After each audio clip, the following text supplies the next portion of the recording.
Desktops, lap mats, just put them away, please. Whatever.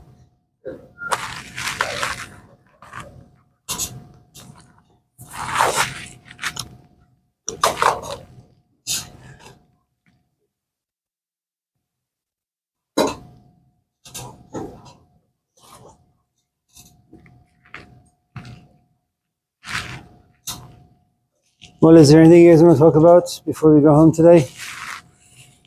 Markel, right? Yeah. I think so.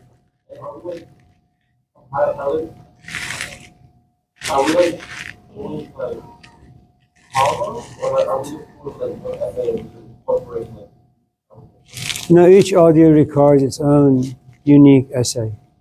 And how long is the essay for all audio? What do you mean? Well, let me kind of approach your question this way. Are you with me? Yeah.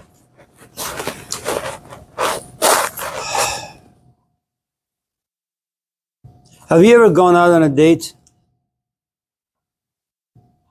No. Well, when you do, a few things are going to happen.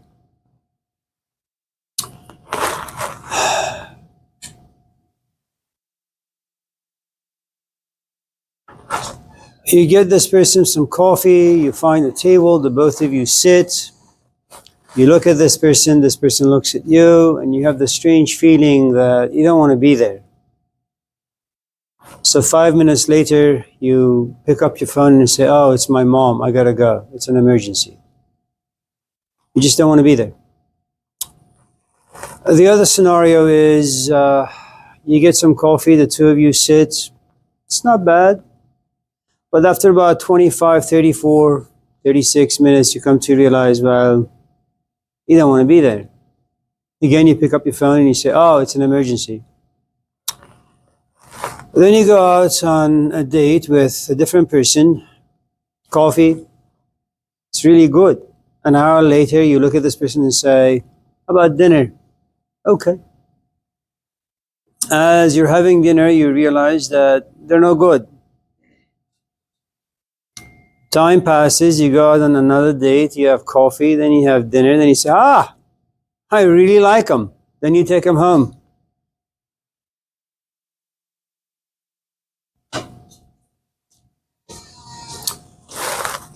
So ideas are very much like that.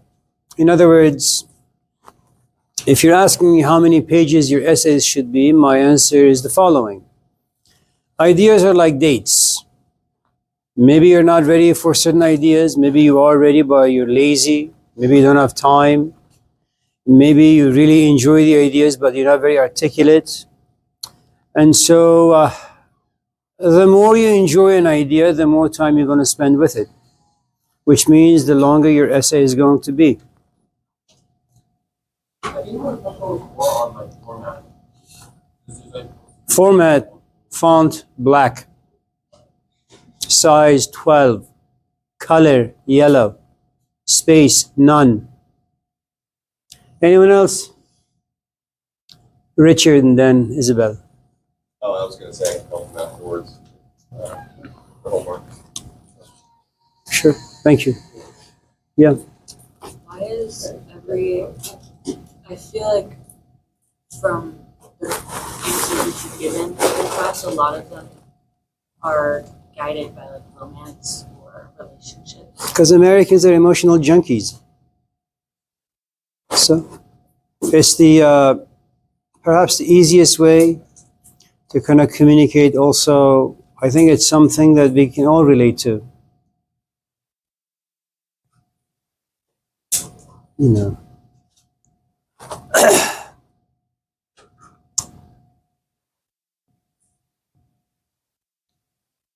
I mean, I would talk about the classic texts, but nobody reads anymore. You know, my generation, people used to read. We didn't have technology.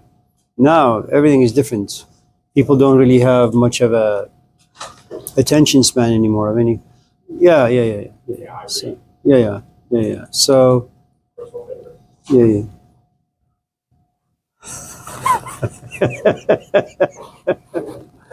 So, anyone else before we go home? Dan? Steven? Did you see the new Jurassic World Rebirth trailer? I'm sorry? Did you see the new Jurassic World Rebirth trailer?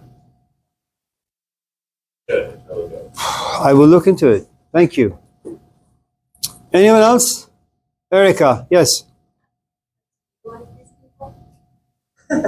Students? These ones in particular. On that side? Everywhere. This room. Oh, this room.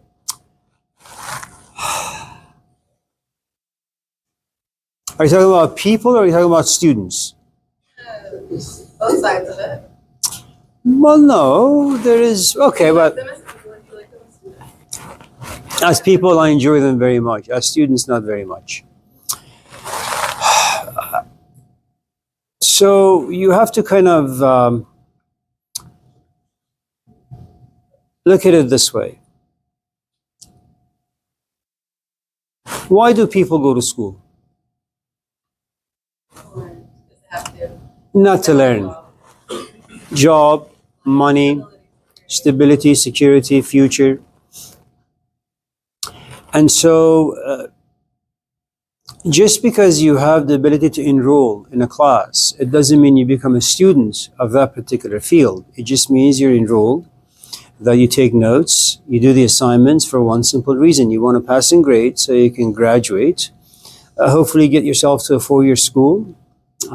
Maybe you're the first one in your entire clan or tribe going to school, which makes you proud, makes your family very proud. You go to a 4-year school, graduate, and go on to have a bigger, better life, hopefully. Becoming a student is very, very, very different. I'll give you an example.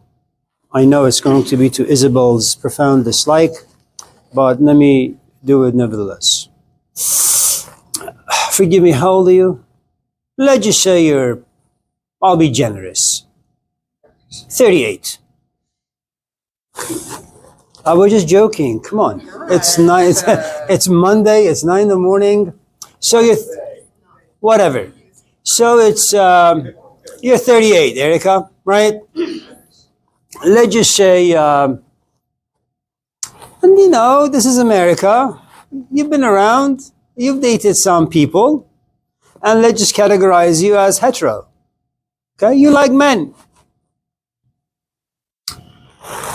So at the age of 18, you went out with Joey, assuming that Joey is a keeper, right? Just because he says, I love you, you assume, oh, he told me he loves me, so he's going to marry me. A couple months later, you come to realize he's a scumbag. Huh. Then you recover from the breakup. Then you put yourself back into the market. Then you meet Johnny. And after a few weeks, Johnny says, I love you. So, oh, he must be a keeper. A couple years pass by and he dumps you.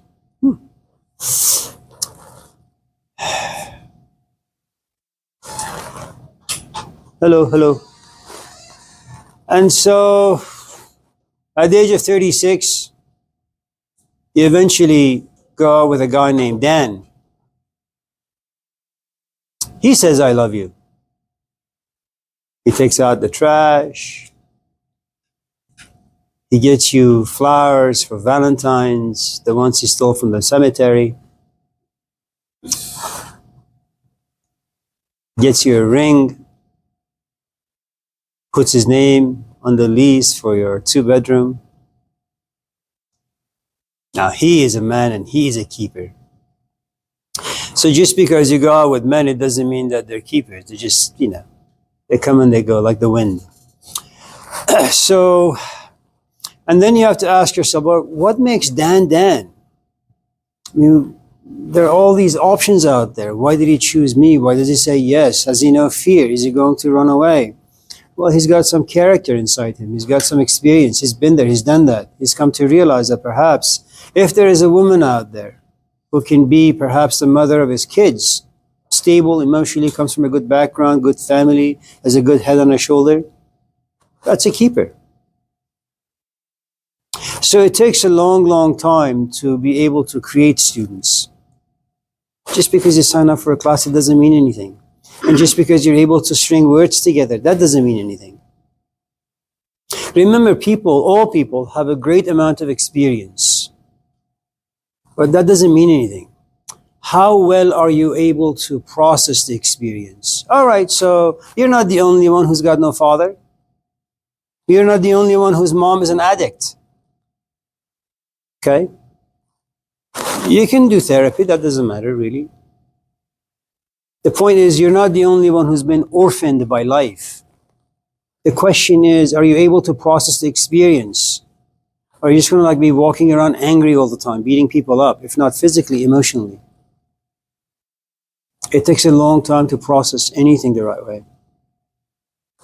People just enrolled in the class, doesn't mean anything. Now you may say, well, as an instructor, should you not take them seriously? No.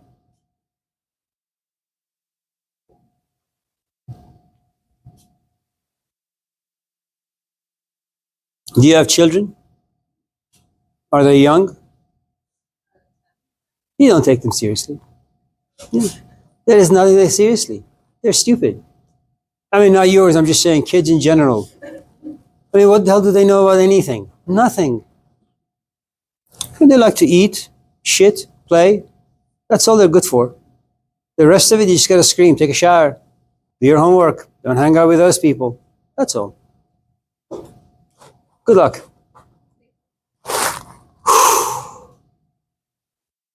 What was that?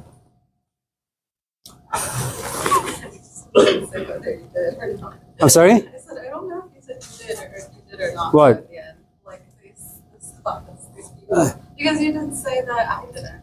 Look, I like everyone in this class to pass God. with a C or better. But am I gonna go an extra mile to help them pass? No. Put the information out. Yeah. That's it. You know, it's like eharmony.com. You put your profile out there, and if someone looks at you, likes you, they'll click you. Is that how it goes? Or maybe Tinder. They'll text you, say, I've Tindered you, can you Tinder me? And then the both of you Tinder each other. So, anyone else? That's it? Elise. Yes. Yes. So, if advice comes from someone who hasn't tried it or is in the process of doing it, is it worth taking the advice? So imagine that you're 20 and I'm 20, and you're going through some like a breakup, right? And I've listened to a lot of Dr. Phil show and Oprah Winfrey, and Snoop Dogg's podcast. Okay. And as a 20-year-old punk, I look at you and give you all this wonderful advice about detachment, about free yourself, about don't be so emotional. They're good stuff to give you. I mean, it's great information. But it's coming from the mind of a 20-year-old punk, me. I have zero experience. I've just read books. You should never mistake information with knowledge. And you should never mistake someone's knowledge with having wisdom. Let me give you an example. So here are some pieces of information. Ready? The Gospel of Mark. Are you of the Christian tradition? It doesn't. Let's just say yes, because you look Christian. So, the Gospel of Mark is about 40 years after the death of Jesus. We don't know who wrote the book. Okay?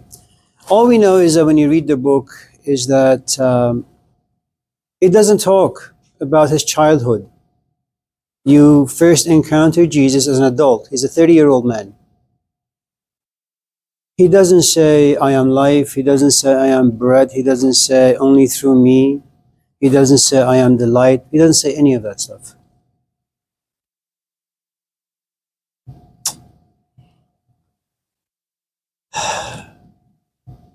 You know what I just did? I Googled the stuff this morning and I put the information down on paper. And I'm giving you information. That's all I'm giving you. I don't know much about the Gospel of Mark or any of the Gospels. Now, let me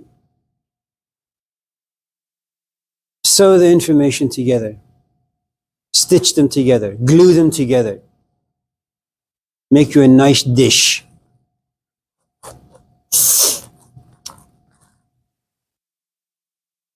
The Gospel of Mark is about a guy who just keeps getting misunderstood by his disciples, by people. Even his parents think that he's gone mad. Chapter 3, Gospel of Mark. The Gospel of Matthew is very strange. It was written mainly for the Jewish community. The family tree of Jesus in that book takes him all the way back to Adam. I mean, not Adam, but Abraham. Why? Because Abraham is considered to be the father of the Jews. And Matthew tries the best he can to connect Jesus to the Jewish tradition, that he is in fact the fulfillment of Jewish hope and dreams. They're looking for the next David, the next Moses, and that's Jesus. The Gospel of Luke does something really, really weird. His genealogy, Jesus' genealogy, doesn't go back to Abraham. It goes back all the way to Adam. You know why? Because whoever wrote the Gospel of Luke didn't like the Jews, for good reasons. It was very political. And if in the Gospel of Matthew, Jesus only has his teachings for his own people, namely the Jews, the Gospel of Luke does something amazing. My teachings are for everyone. It doesn't matter who you are. It doesn't matter what you are. Straight, gay, bi, pan, 1 plus, 1 minus, doesn't matter. White, black, blue, red, because you are part of Adam. In those 3 books, whenever you ask Jesus a question, he tells you a story. And then you get to the Gospel of John. It's a weird gospel. About 90 to 120 years after the death of Jesus. Not a single story in that book. Not one. It's the only book that he says, I am the bread. It's the only book where he says, I am light. Only through me you can get to God. It's the only book. And now, if you're curious, you sit back and you say, that doesn't make any sense. If Jesus really is that wise, that profound, why doesn't he say, I'm God in the Gospel of Matthew? Or Mark, or Luke? What I just did, I pieced all the 4 books together and I gave you knowledge, brief knowledge, crude knowledge of the 4 Gospels. Any idiot can go out there and gather information. And any idiot with sacrificing some time, some energy, some care, some interest, can sit somewhere, piece the information together and turn it into knowledge. It's like, you get carrot, you get celery, you get some tomato paste, some chicken, and you make tomato soup. You give it to Erica, she doesn't know what to do with the carrot or the chicken. It just sits there.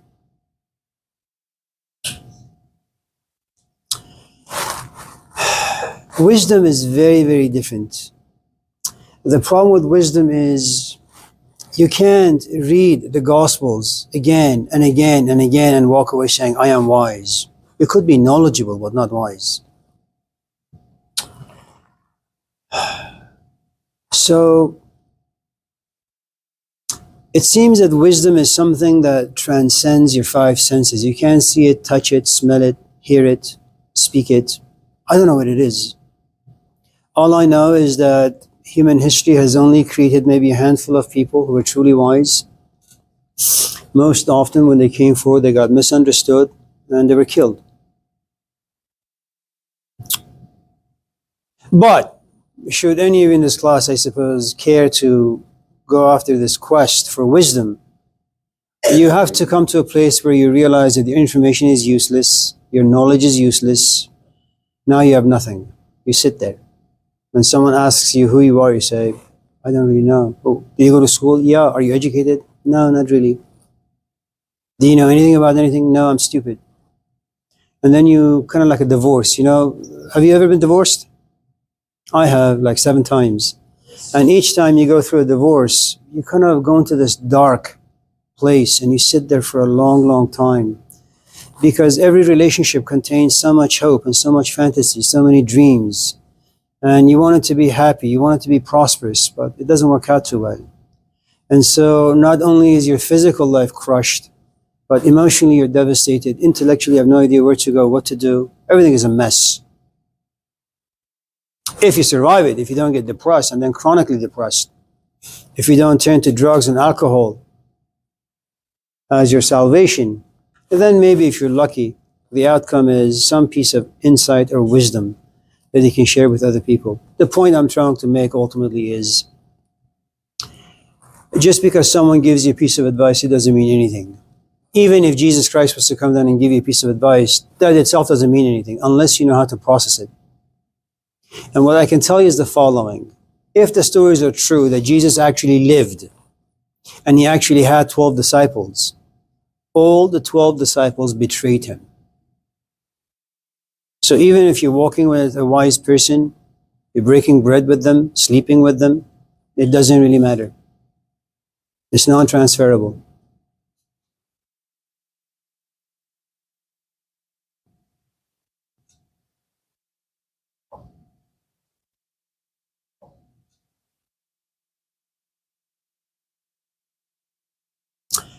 And should again a wise person give you advice, you won't understand it. The best thing you can do is just follow this person blindly. Blindly. Could you be duped? Yeah. Could you be deceived? Yeah. Could you be exploited? Yeah. Could you also reach where the goal you want to go to, which is wisdom, solace, happiness, success? Maybe, yeah.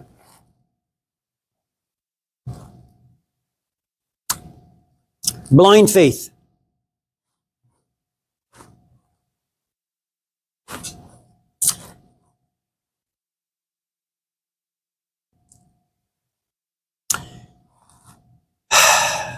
You know, sometimes I go grab my family from here and there, put them in the car and drive to Roseville to see my parents. And you know, I'm a little crazy. Sometimes my mood swings are really, really bad. But they put their trust in me that I'm not going to intentionally ram into a truck. Leap of faith. The problem with leap of faith or trusting someone is that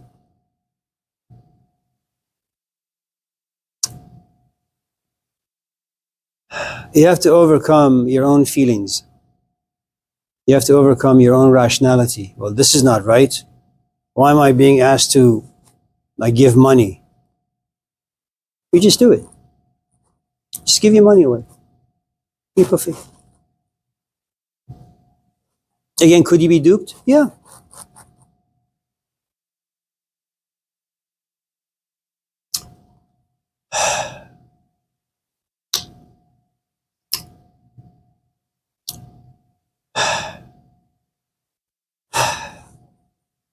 There is this thing in Taoism about advice.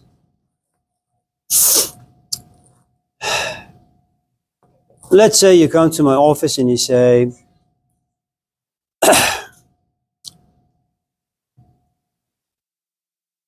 I don't know, ask a question.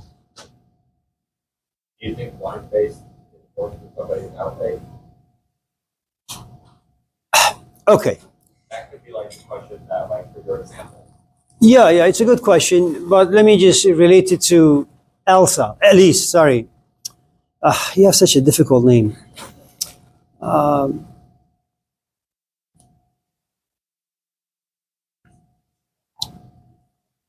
Let's say you come to my office and you say to me, I don't know what I'm doing in school. And you're very earnest. And as you're saying this, you're also crying. I mean, you're intensely feeling it. that you're losing time, you're losing youth, you're getting uglier, smellier, and you want to do something with your life. And you're desperately looking for an answer. You're earnest, you're sincere. And let's say I was to give you a piece of advice, right? I am like a pitcher of water, you're a cup. The only way you're able to receive the water is your cup is empty. Because if you're full of shit, your cup is, it doesn't matter how much water I pour into this cup, it's just going to get shitty. So seeking advice by itself is not very difficult. Whether or not you're able to receive the advice, that's a different story. And then there's the next step. Are you able to apply the advice? The application is enormously complicated.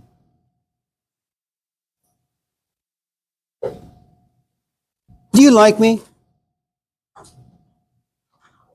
Like so-so. I'm neutral. Yeah. Neutral? What do you mean? I mean, I don't either really like you nor do I really hate you. That's really a bad. That speaks of a past, a history, where you're just in the middle for everything, so you don't get hurt. But that's a different story. We'll talk about that like much. Erica, why are you laughing? Yes, let's go back to our conversation. Anyways, good luck.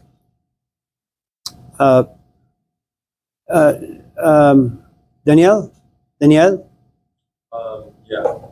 I was gonna ask, is there ever a point where you feel like you can put your full faith and trust into somebody, whether it's in a romance aspect or friendship or family member? Oh, and also, what would indicate that? Like, what would be your sign to know that you can put full faith and trust in such and such person? Do you have a car? No. Okay. Okay, the point, okay, fine. Imagine you went to Honda dealership and you got yourself a 2026 Honda Nissan. It's a new model. Yeah, The newest model. okay? It's a brand new car. And your girlfriend came to you and said, let's drive to Florida. It's a brand new car. Do you have faith in this car? Yeah, you just got it yesterday. Now imagine that you have a 1985 Toyota Celica. And she says, honey, let's drive to Florida. Are you going to trust it? No. There you go. So, the more experience you have in life, the more reserved you're going to be. The more mistrusting you're going to be. Because that's what experience does. I mean, the first relationship you walk into, romantic kind, you give 100%. It's your first time.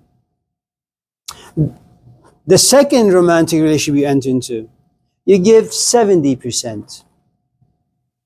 I mean, the moment you say, I love you, you have the other leg out the door. You're about to leave. The third relationship you go into, you give like 50%. By the time you get to the fourth or the fifth or the sixth one, you're like a 40, 50, 60-year-old man. You're not really in it for romance. It's a bonus if it is. But you're mostly at a place where you realize you go to Kaiser every other day, you're limping, you can't see, you can't hear, you can't clean yourself. You need a companion to do all those things for you. What? No, but whatever. I mean, you want to take yourself out, fine. But the point I'm trying to make is the more life experiences you have, the less you're going to romanticize life. I mean, life has never been romanticized by anyone. It's a relatively new thing. You know, it's, if I was to give you like, around the 19th century, something really interesting happened. For the longest time in the Western world, from maybe the 3rd century, maybe even way before that, all the way to 16th or so century, life was categorized as a vale of tears. You don't go to your parents and say, Mom, Dad, I want to follow my dreams. They'll probably like slap you. It's like immigrants. Rarely do you find an immigrant saying, yes, I'm pursuing art in school. I want to become a pianist. No, man, you belong to like a community. You go get a job in computer science, right?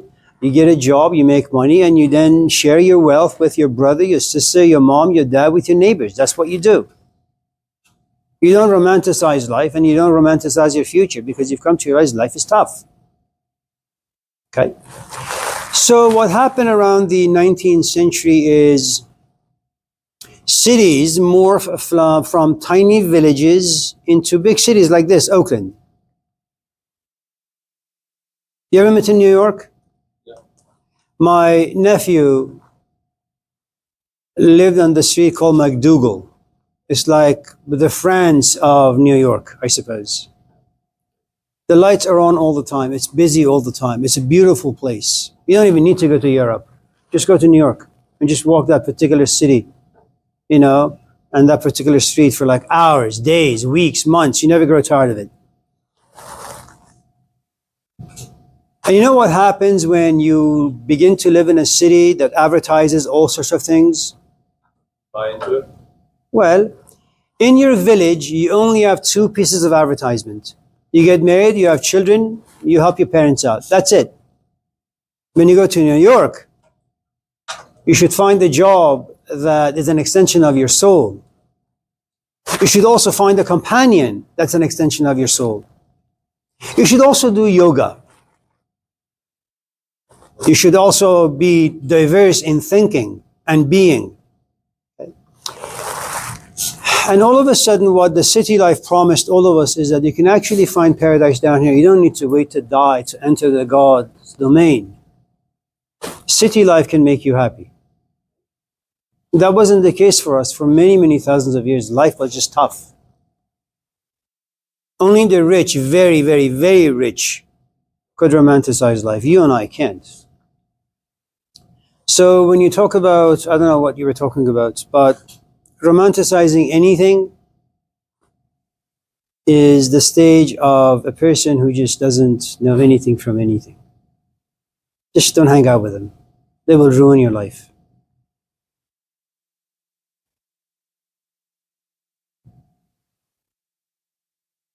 Oh.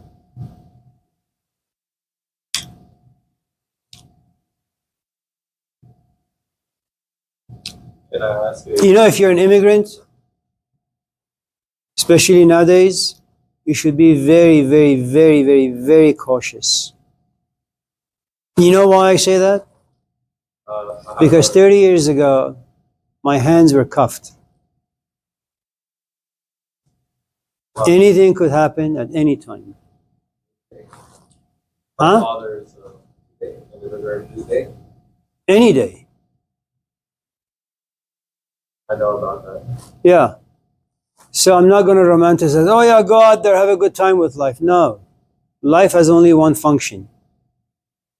To mess you up, to get you old, and to kill you. About 90% of the world's population die a miserable death. Not too many people have a peaceful death like you lay your head down and you just don't wake up. It doesn't happen. You guys are so dark. Yeah. Okay, before I start, I've been to the Google or that street you talk about. I was at a bus stop. I found $30 under it, and I'm like, there's something there. It's like, is this yours? Like, nope. Yours, I guess. And let me guess, you took that $30, got a Greyhound ticket, and came to Oakland.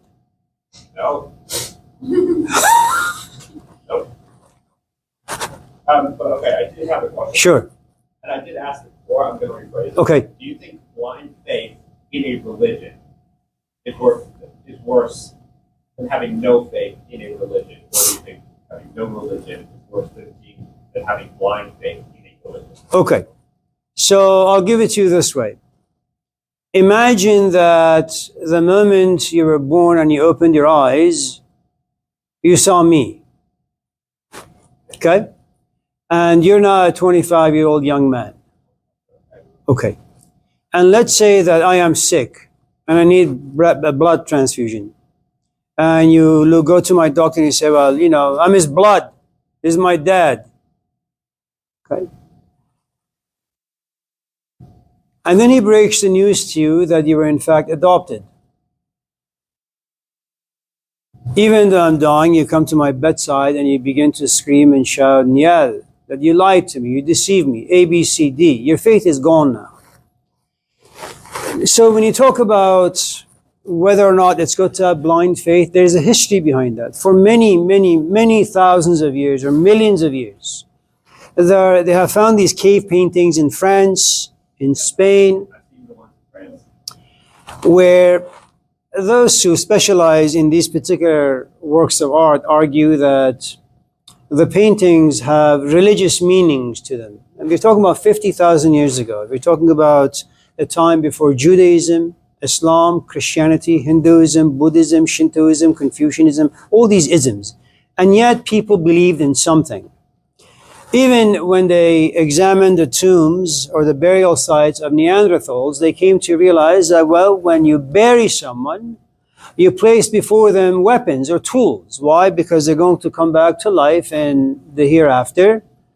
And they need some tools to fight the demons. So there has been this belief that there is something out there much bigger than our imaginations can fathom.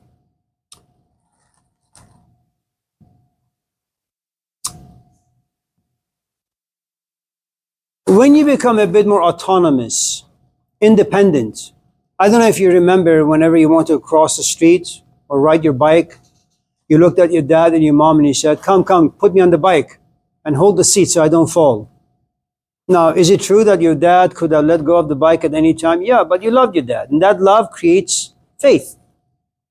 As you got older and as you became more physically agile, you said, Dad, you don't need to hold my bike anymore. I can do it on my own.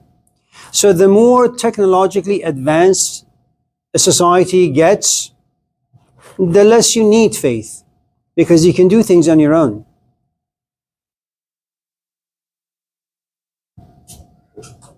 Indian people in India, they don't think the way Americans do. They don't question faith like that. If you have ever been bullied by anything in life, then your faith goes away. Story of my life right there. Erica? What? Rosalind? You know there's a movie about you. Matthew? We're somewhat butcher his name pronunciation wise. Marcia Eliada? Eladia. Okay. He wrote about how music is the closest to this profane level of reality that. What classes are you taking? But there's something like deeply expressive about the role of music versus other art forms. Do you agree with there's something unique about music that transcends it from emotionally for us?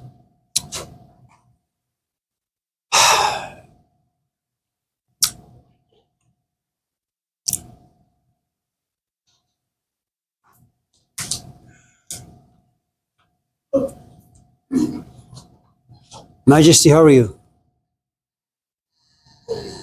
Okay, good luck.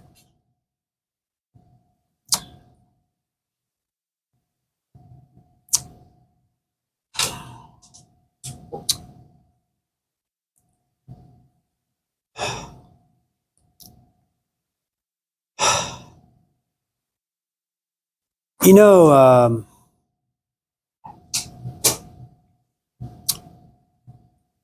do you like men more or women more? You're a woman guy?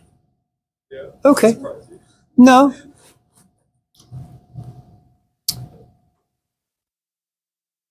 Sometimes you go to a party And there are like 50 people there. And you look to your left, and there's a woman standing, and all of a sudden you have some feelings. I mean, there are all these people there, all these women there, and they're all equally attractive, but you gravitate towards one. It's not rational. It doesn't make any sense. And even though other attractive women come to you and chat with you, you keep eyeing the one that grabbed your attention. And you try to, all of a sudden, once you have that particular event happen to you, you become a political animal. Political in the sense that you say, how can I go and like start a conversation with her? And then you do. You summon up the courage. You say, oh, I just have this extra like lollipop in my hand. Would you like it? Or whatever, right? And then as the two of you are having a conversation, you say, well, again, you whisper to yourself without her hearing it. How can I sound profound? Will she like me? Okay. So you begin to like talk about Karl Marx and Eliade and those people. And she's really impressed by the power of your intellect.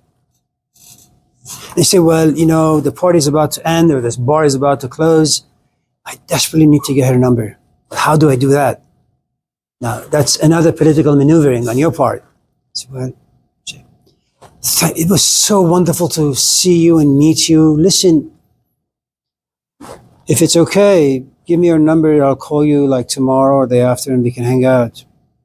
And depending how drunk she is, she says either a yes or a no, right?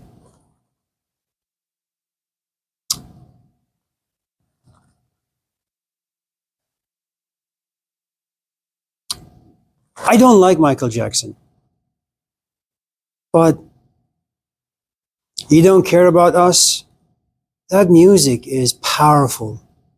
Just the way the drums are being beat, just the way he sings, especially when you watch the video. I don't know what it is, but there is something about us that wakes up when it detects this thing that I like to call beauty. And it comes in a variety of different shapes and forms and colors. And I don't know why it happens, how it happens, where it happens. All I know is that someone walks into the room and all of a sudden something about you just jumps up and says, wow, interesting. Whether or not you want to pursue it, that's a different story. There is this couple of keys on the piano whenever I sit and I play those keys, something about me just changes, and I don't know why. Those particular notes on the piano, they just go inside me, and my mood becomes very melancholy. In other words, they become sad, dark. And I suppose you could say that human beings, unfortunately, live in these two different worlds. There is a world where they desperately want security. I mean, lots of people want to graduate from classes, past classes, but they walk and they realize the class is boring. Well, shit, why do you care? It's none of your business. Just sit in the class for 16 weeks. Get your C and go away. But no, something about them rebels. I'm not going to waste my time 16 weeks in the class. You're 30, you wasted like 20 years of your life. What's another 16 weeks? Wasted. You say no. And you drop the class and you go away. We are more than willing to turn our lives upside down for a taste of beauty. Whether it comes to you through sex, through music, through video games, through smoking weed, through getting drunk, it doesn't really matter. We hunger for it. We're desperate for it. And part of it really has to do with this crushing power of life. Especially these days. You're 18, you're on your own. You have 2 jobs, you got like 2 dogs, you got 2 companions, you're taking like 25 classes. Life has sucked the life out of you. So anyone out there who gives you a bit of attention, and attention creates this beauty inside you. Someone likes me, therefore I am likable, I am worthy, I am valuable, I'm worth like a quarter. So there is something about us. Just in case you didn't know, they took some of the music of Beethoven and they torpedo it into planets, Mars, Pluto, Venus, because they had argued that his music is so mathematically profound that if there is any intelligence out there in the universe or galaxy, hopefully they will recognize the beauty that lives inside his music and they will try to communicate with us puny, pathetic human beings. So does music have a transcendental quality to it? Absolutely. Does sex have a metaphysical quality to it? Absolutely. Almost everything and anything down here can have a transcendental power. In other words, it can move you beyond your senses. You're not going to care about money. You're not going to care about grade. You're not going to care about your kids, your companion, and you're willing to destroy the whole thing just to be very close to this thing. It's a blessing as well as a curse.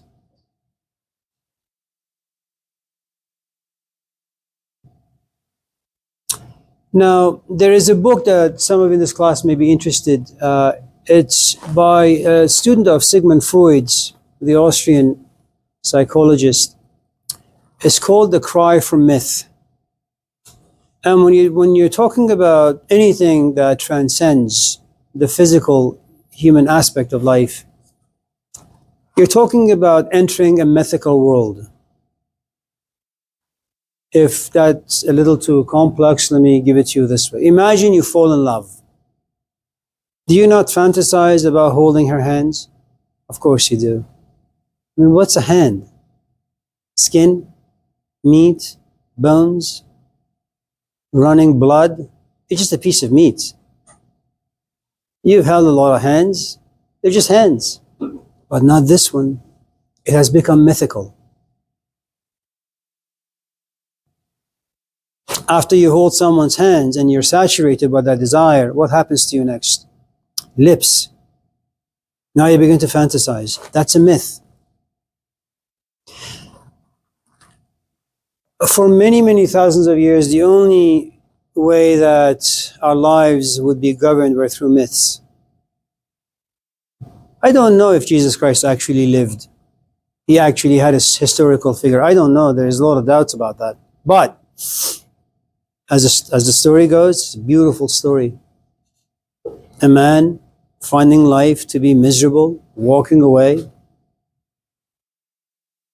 coming back after 18 years, giving the rest of us his wisdom, and then being crucified. Symbolically, if any of you in this class have any wisdom about you, you should know what the end result is. No one's going to like it. I mean, how often have your parents told you, go to school, don't do drugs, don't be a piece of shit? What do you do to that wisdom? You say, Mom, Dad, what the hell do you know?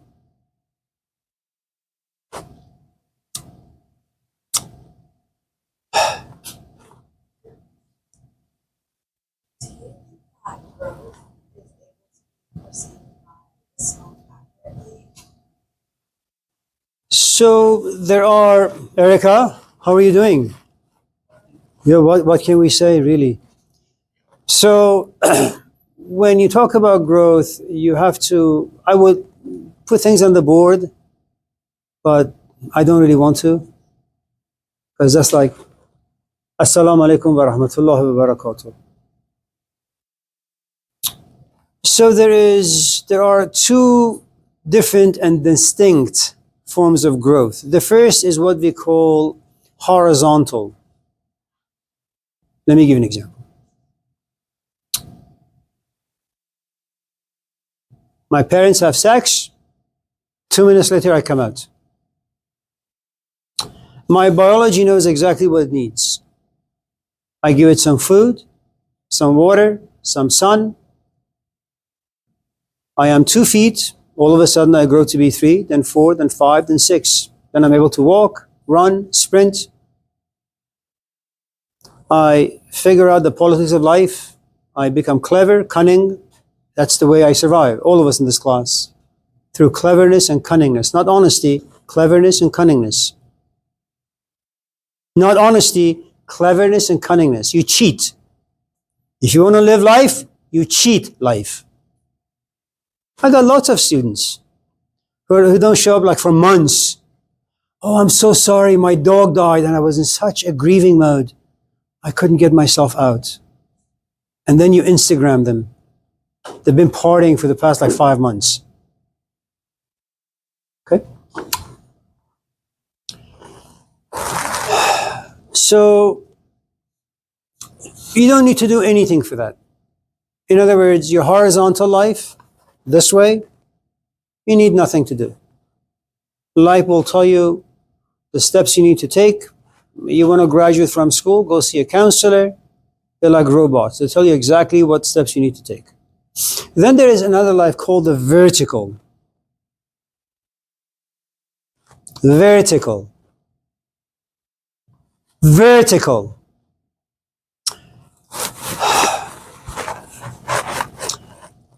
Imagine for a moment that you and I meet at a party. Do you mind? It's just a story. You sure? I'm 20 and you're 20. Now, do you know that men are behind by about like anywhere from 7 to 10 years? I mean, they really are just like pieces of shit. Men are. They grow really, really, really, really slow.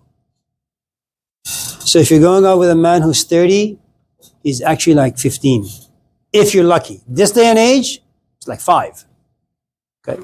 Now, so if you're a young woman with a good head on her shoulder and good history, good parents, don't take a 20-year-old home, please. Don't disappoint your parents like that. Don't even take a 30-year-old home. Take a 50-year-old. And your dad will say, who's this? And even though the guy may be older than your father, right? Anyways, so you and I meet at a party and go back to our story with Matthew. Our eyes meet. And it's not a rational thing. I like you, you like me. End of story. You're not going to say, why do I like him?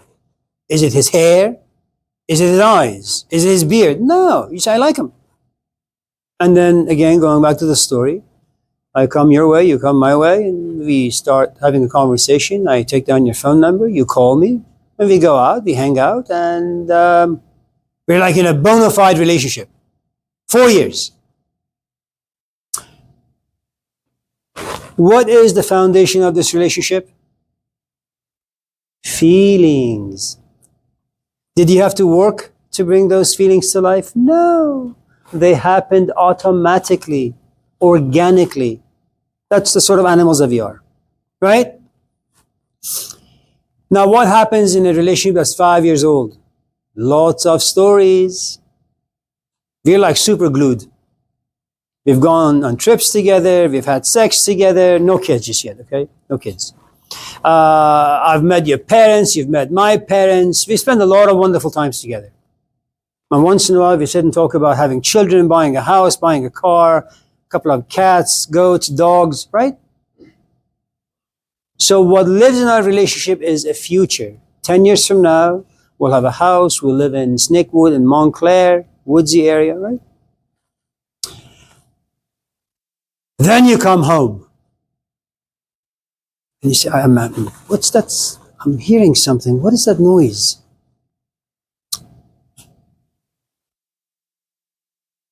And you follow your ears. And your ears lead you to the bedroom. Oh, it's awful. Yes. And there I am with Matthew. It's not you, it's a different Matthew. And you say, what the?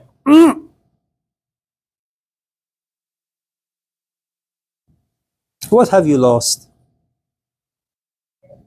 No, you've lost your faith. You've lost love. You've lost hope.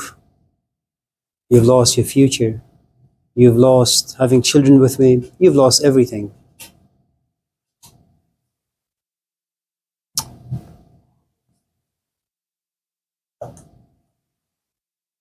What happens when people lose things, especially this that has such deep roots?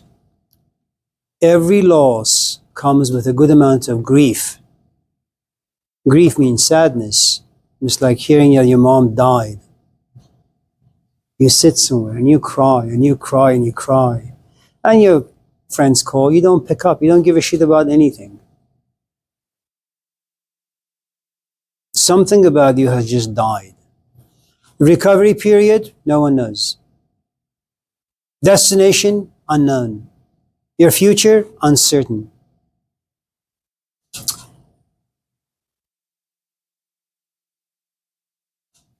Now remember, our relationship was founded on nothing but just feelings.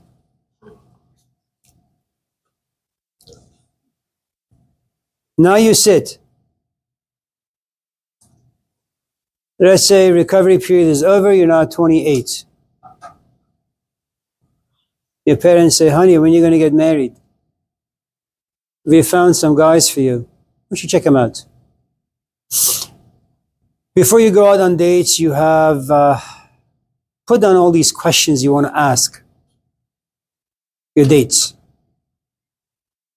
You've sat, you've thought, you've reflected, you've examined your past, the feebleness, the clumsiness of feelings, how they can be trusted. It's not that rationality can, but you want to make sure that your future is as certain as possible. I mean, you don't know if you're going to get an A on your essay or a B or a C or an F. All you know is that you're going to spend about 10 hours writing this essay. But the outcome is up to me, really, not you. But you'll do your best nevertheless. So that's the vertical life. When your physical life no longer means anything to you, and it can happen in also different ways. Maybe you'll just hit midlife crisis and you say, you know what, I went to school for all these years, bought a house, I feel homeless, I'm married, I feel lonely, I got kids, I feel abandoned. Life doesn't mean anything. Now you sit in your depressed mood and you begin to examine things. That's your vertical life. So there are two forms of growth. One created by life. One is created by your own ability to reflect or other people reflecting for you.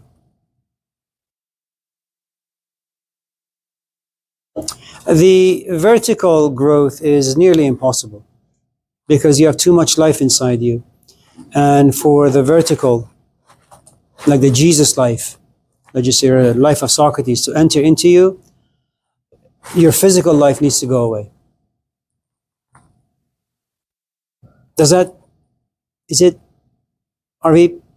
In other words, as long as you're stuck on your ex, you can't move to a new relationship. As long as you're stuck in life, you can't pursue a life that goes beyond life. In other words, let me just simplify this for you in a very crude way. I had a student some years ago.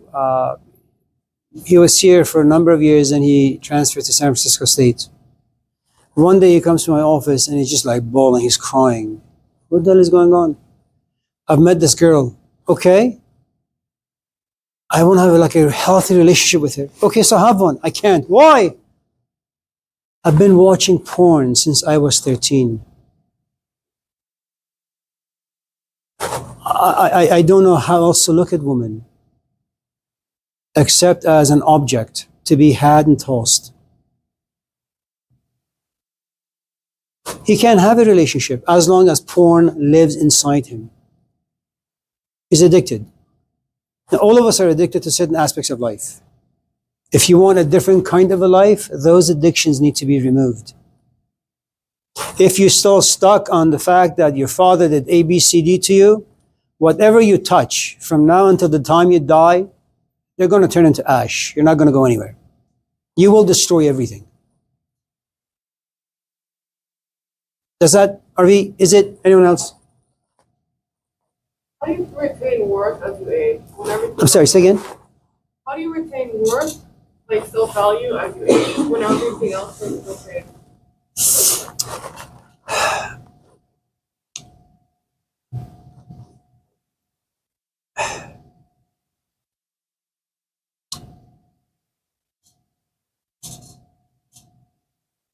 Can I give you a Persian poem? به حریم خلوت خود شبی چه شود نهفته بخوانیم به کنار من بنشینی و به کنار خود بنشانیم من اگر چه پیرم و چه ناتوان تو مرا ز درگه خود مران که گذشته در غمت ای جوان همه روزگار جوانیم. That a son, and I'm giving you a very crude translation, a son looks at his father and says, "Oh dad, what the hell do you know? You know, I'm gonna like go somewhere and have a good time." And the father looks at the son and says, "You know, the only reason why I got so old was because I spent my youth raising you, protecting you, taking care of you. And now that I'm weak and you're strong, you want to dismiss me, trash me. When you were young and I was strong, I protected you. I said, you know what, I'm going to sacrifice my life for my son. Now that you should do the same for me, you want to abandon me." Okay. The first thing you need to understand is you live in a culture that is driven by Taylor Swift, Kim Kardashian, Oprah Winfrey, cheap philosophies of life. It's a youth culture. Nobody wants to die. Nobody wants to get old. Nobody wants to have wrinkles. Okay? For 1,000 years, the only person you wanted to be was to be like Jesus Christ. Today, or like Socrates. Today, everybody wants to be like a Beyonce. So that's the first thing you need to understand. You have an entire culture running against you. Okay? Now, getting older for women is very, very different than getting older for men. Okay? And maybe it's a universal thing. I don't really know. I haven't studied that particular phenomenon. First, because men are physically driven animals. Okay? For them, physical beauty is paramount. For whatever the reasons are, it's important for them. So if you have a woman who's wrinkled up and a woman who's not wrinkled up, there's a chance they're going to gravitate towards the unwrinkled as opposed to the wrinkled. Now, if you happen to be a very mature man, you're going to talk to the unwrinkled one, realize that she's a stupid Kim Kardashian. You're going to talk to the wrinkled one, and you're going to realize, man, yes, she is old, but there is something majestic, beautiful about her. I'd rather be with her. There was this episode on Star Trek with William Shatner, the old version, if you guys remember, you guys don't remember, some of you do, where he is held hostage in a cave. These aliens have him, and he has two of his crew members in this cell. One is this brunette, the other is blonde. The brunette is attractive, but not really. The blonde is very attractive. So the alien looks at Captain Kirk, William Shatner, and says, "So if you were to marry, which one are you going to pick?"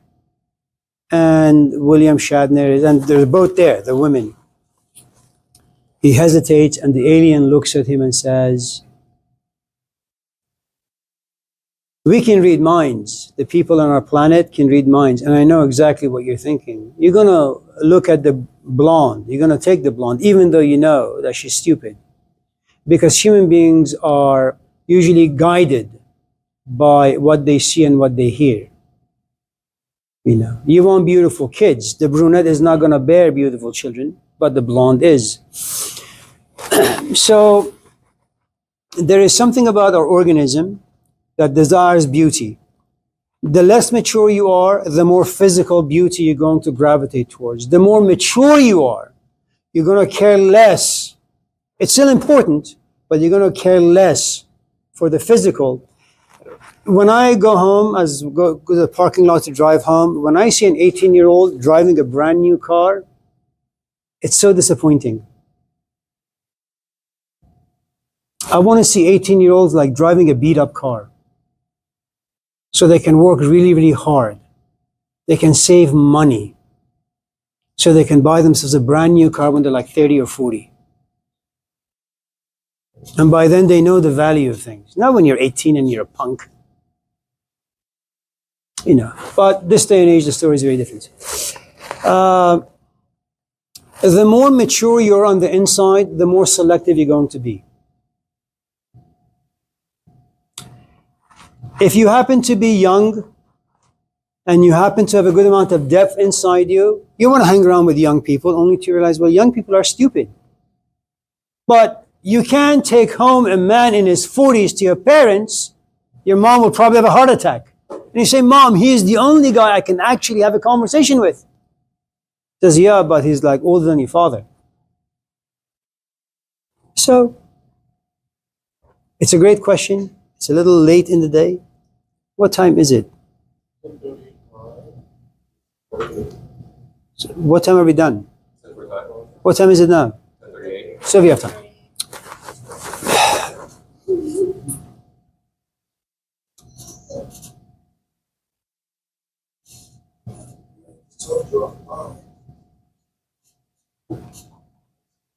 My recommendation,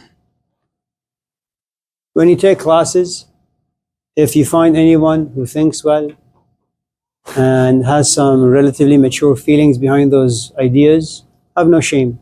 Go to them, ask for the number, and create for yourself a community of people like-minded. It's not good to be solitary, especially if you become addicted to being alone. It won't serve you well in life. Richard?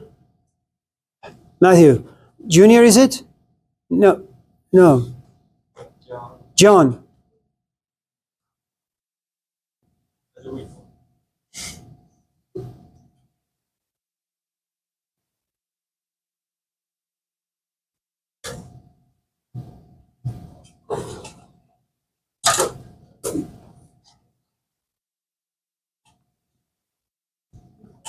People say you should be thankful for the things you have. I try. It just doesn't work out too well for me.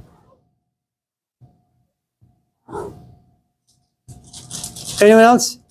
But thank you for the question. It was good. It's probably the hardest question to answer. Erica, yes.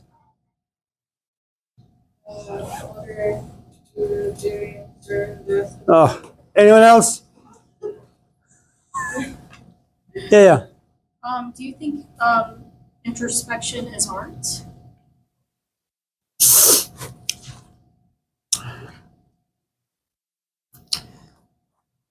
So that's a very, very difficult question. You should ask it like tomorrow when we come back. Are you here tomorrow? No. You could be though. No, I'm not. Why not? I have work tomorrow. Okay. But I'll be here at 9, just in case. Cows are very interesting animals. You give them some food, they chew, and they swallow. And then they vomit everything up. They chew some more, and then they swallow. It goes into their second stomach. And then they vomit things up again. And they chew, and they swallow. And it goes into the third stomach. And they process things really, really well until it goes into the fourth and the last one. And then they poop the rest out. That's introspection. So, introspection is a very, very rigorous form of reflection. And that means the following. Consider what I just said, what I said a few minutes ago about being neutral.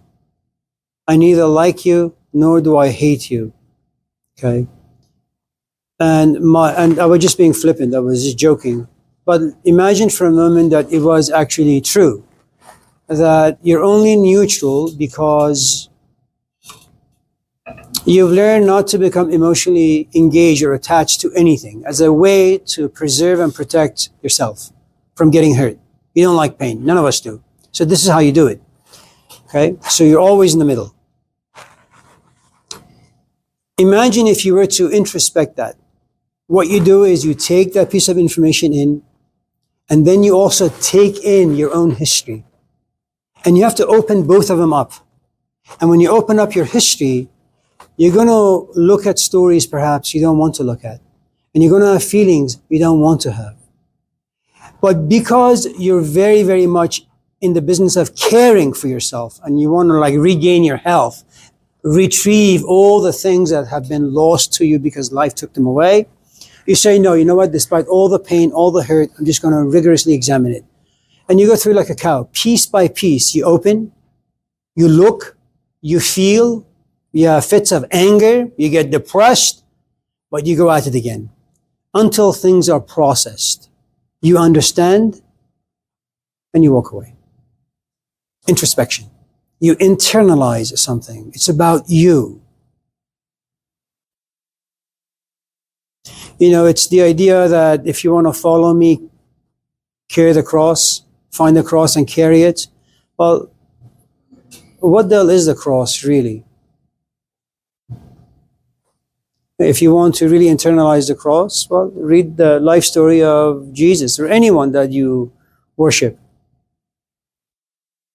You know, and it's a difficult thing.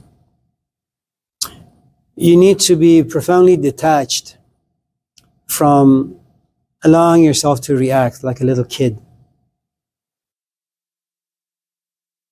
Can I tell you a story and we'll go home after this? About 6 years ago, in one of our classes at Laney, there was an instructor who was, I don't know what he was teaching, but he brought up physical abuse as a way to explain some branch of business theory. There was a girl who stood up, walked out, went straight to the tower building, complained to the vice president. The vice president, the president, and the dean came down to the classroom. The instructor was dismissed. This is what happens when you leave things unprocessed.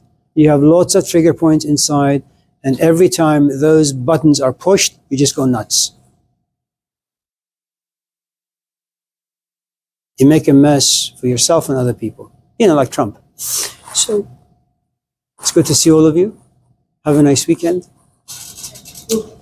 Don't smoke, don't drink. See you soon. First, yeah, go on YouTube, look up the Jurassic World Rebirth.